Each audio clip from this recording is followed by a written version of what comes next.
चलिए बच्चों, आज हम लोग अष्टम क्लास में जो घातांक वाला जो अध्याय है समझिए, उसका दूसरा प्रश्नावली का जो पहला प्रश्न का डी वाला जो प्रश्न है, निम्न को सरल कीजिए को मैं हल करके बताऊंगा। यहाँ पर देखिए डी वाला जो प्रश्न जो दिया गया है 3/4 पूरे घात 3 गुणित 3/4 पूरे घात ऋण 5। तो ये 3/4 है, 3/4 इन दोनों को हम लोग क्या मानेंगे, आधार मानेंगे समझिए। तो इसको जब हम लोग हल करेंगे तो हल जब लिखेंगे तो इस प्रश्न को एक बार लिखेंगे जैसे कि मैं यहाँ पर लिखा हूँ समझिए।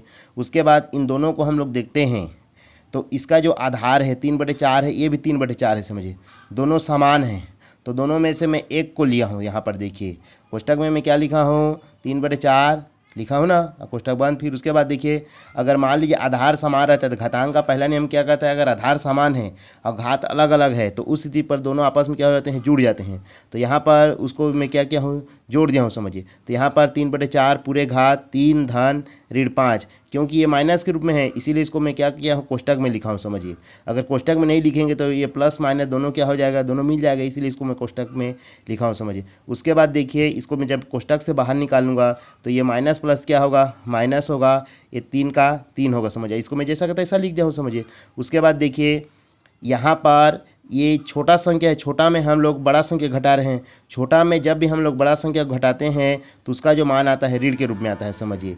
तो 5 में 3 घटाएं तो कितना आया है, 2 आया है। अब बड़ा संख्या ये माइनस है तो माइनस है समझिए। इसको जैसा कहता है ऐसा लिखा हूँ समझिए। उसी तरह से ये 3/4 जो परिमेय संख्या के रूप में जो दिया गया है, इसका जो घात है ऋण के रूप में दिया गया है, तो इसको हम लोग धन के रूप में तभी लिख सकते हैं जब इसको हम लोग उल्टा कर देंगे समझिए। उल्टा मतलब 4 को ऊपर ले जाएंगे, 3 को नीचे लाएंगे समझिए।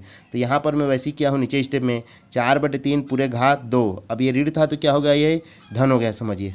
अब ये घात जो 4/3 पूरे घात जो दो दिया गया है तो इन दोनों को मैं दो दो बार लिखा हूँ। देखिए 4×4/3 अब 4×4 मतलब 4 के पढ़ा 4 बार पढ़ेंगे 16 आएगा, 3 के पढ़ा 3 बार पढ़ेंगे कितना आएगा, 9 आएगा। तो 16 बटे कितना होगा, ये 9, ये इसका क्या होगा, आंसर होगा समझिए।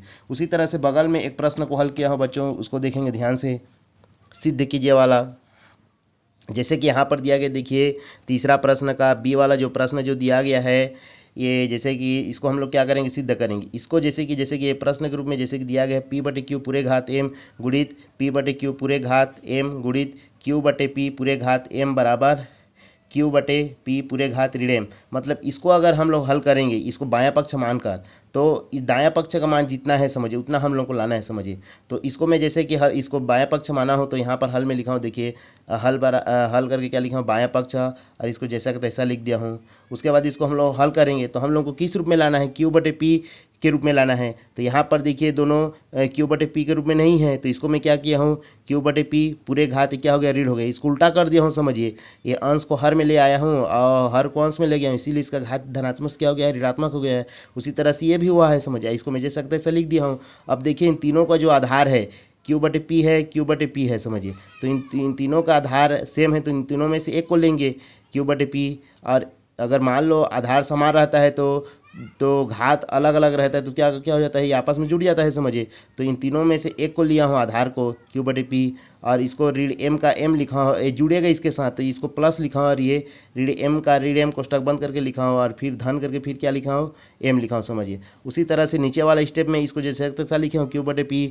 अब उसके बाद देखिए ये कोष्टक से बाहर निकलेगा तो ये ऋण m का ऋण m होगा, लेकिन ये प्लस माइनस क्या होगा, माइनस होगा, फिर ये m का m फिर प्लस m का m समझिए। उसी तरह से नीचे में Q/P के Q/P लिखे हैं। अब देखो ये माइनस माइनस ये दोनों जो m है वो ऋणात्मक के रूप में दिया गया है, माइनस के रूप में, तो माइनस माइनस क्या होगा, प्लस हो जाएगा समझिए। तो m और m को जोड़ेंगे तो क्या होगा, 2m होगा, और दोनों में समान चिन्ह है तो उस चिन्ह को लिखे हैं और प्लस m का m लिखे हैं समझिए। उसी तरह से नीचे वाले स्टेप में देखिए Q/P और पूरे घात ऋण के कहाँ से आए उसको बता रहा हूँ। देखिए बच्चों ये माइनस और प्लस क्या होगा, माइनस होगा, तो 2m में m जाएगा तो कितना बचेगा, m बचेगा समझिए।